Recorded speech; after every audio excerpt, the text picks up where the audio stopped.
Take two. I tried this a minute ago, and I have a new phone, so I accidentally bumped something that stopped my first go. But anyway, it's been about a week since I've vlogged, and I wanted to talk about past versus present, or living in the past. And, with someone with a severe adjustment disorder, it's very hard to get used to change, and I've spent the last 2 years trying to figure out what I am capable of now and what I can do, which is completely different than before the heat stroke and the gas poisoning. And, that's the second time in my life I've been gas poisoned, so it's definitely affects something in my brain in the way it works, because, I've had PTSD for a long time, I've had adjustment disorder for a long time, but I never knew I had panic disorder. I always figured I just had a bad temper or was emotional because that's what doctors would tell me. And it wasn't until recently that I discovered it was in fact anxiety and panic disorder. And it seems to be getting worse, or my meds aren't working as well, because I sorry I am not the person I used to be. And I'm figuring out who I am now, because before all of that, and I was a strong, capable person. I dealt with a lot of things. I made it through a lot of things. I was the rock for everyone, and now I feel like everyone else has to be the rock for me, and I'm just dust in comparison, really. I can't go to the store by myself anymore. I can't leave my house by myself anymore. I can't multitask the way I used to. I can't force myself through something and just, I used to be able to say, okay, I need to get this done. Fuck it, I'm not gonna let anything stop me. And now it's like everything stops me. And it's like, I need to get this done, but my mind won't quit doing its stupid shit. I can't quit shaking, or I just cannot muster up the strength to do it. And it makes me feel bad that I can't do things I used to be able to do. It makes me feel bad that I can't wake up in the morning and be like, okay, I need to clean my room and take out the trash or do the dishes and get right on it. I have to work at talking myself into it, and things that are that simple. And and dealing with other people is gotten more difficult. It was bad enough before, but now, that I'm reconnecting with my emotions, my temper is so bad. For example, a few days ago, I was talking to my friend Charles and about how some of my family keeps pushing me to find someone and get into a relationship or meet somebody. And, the first of this year, I had decided that because of all the issues I've had with relationships and dating and trying to find someone to spend time with and willing to deal with me, that I wasn't going to go there. I wasn't going to even think about that this year. And, and then I met my friend Charles, and, I if I were interested in dating anyone, it would be him. I'm not going to lie. But, neither one of us are at a place where that's something that we want to do. We're good friends, and we deal with a lot from each other. But for some reason, he was just on that and pushing, and when I kept trying to explain it, that's not me. If I have an interest in somebody, I'm not going to go out with somebody else just to do it. And I'm not the type of person that I don't cheat, and even though we're not in a relationship or romantically involved, I am loyal to the person that I want to be with. And, being with somebody else or having that person push the issue for me to go out with someone else, it pisses me off and it hurts. And so, I hung up on him and I cussed him out, and we didn't talk for a day or two, and that really bothered me. But I just got so angry and hurt, and because I may not know completely who I am now, but I know what my values are. I mean, that sort of stayed with me. I believe in being loyal and honest, and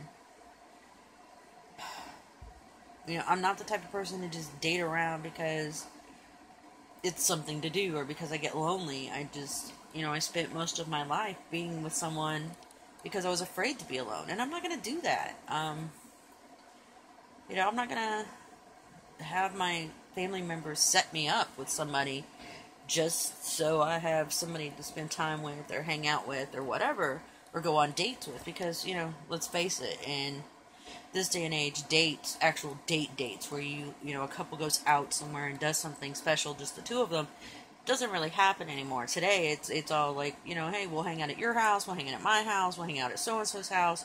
That's not really a date. And even though I've never experienced the whole, romantic date thing, I'm not going to get that experience being introduced to somebody new from my family members. It's more like going to be like, hey, we'll hang out at my dad's house, or hey, we'll hang out at my house, or, and things like that. And I have enough experience of that. I don't need that. But also, I know what my morals are and my principles, and even though I may not know, I'm still figuring out who I am as far as my limitations and what I'm capable of. Deep down, I know the type of person I am, and I'm not the type of person that wants to bounce from guy to guy or be with somebody just so I'm not lonely, or if I can't have the one I want, just say, oh, fuck it and go out with somebody else. That's not me. That's not who I am. And and lately the way people keep teasing me and pushing me, it pisses me off. It makes me want to put a hole in the wall, and I just don't want to deal with that. I got enough going on and enough changes without people pushing me to be somebody I'm not. And not listening when I say, that's not me. That's not who I am. That's not what I want. Because I am still figuring out, parts of who I am. Because, I'm not capable of the things I was before. And I get that. And I can't live in who I was before. But I still have to try to figure out who I am now. And I have to face the things from the past in order to deal with them and move forward. That doesn't mean I'm living in the past. It just means I'm trying to adjust and comprehend and figure out what things are, in fact, different. What things can I still do? What things can I not do anymore? What things could I maybe eventually be capable of again, with therapy and healing. And, so, really, I don't know what to make of that, but I don't feel like I'm living in the past. I'm just sort of using it as a guideline to figure out who I am now, and, what things I can keep and look forward to regaining, and what things I have to let go. And, all change is hard for me with adjustment disorder, and there's been a lot of changes. And me changing and the way my mind works changing is very,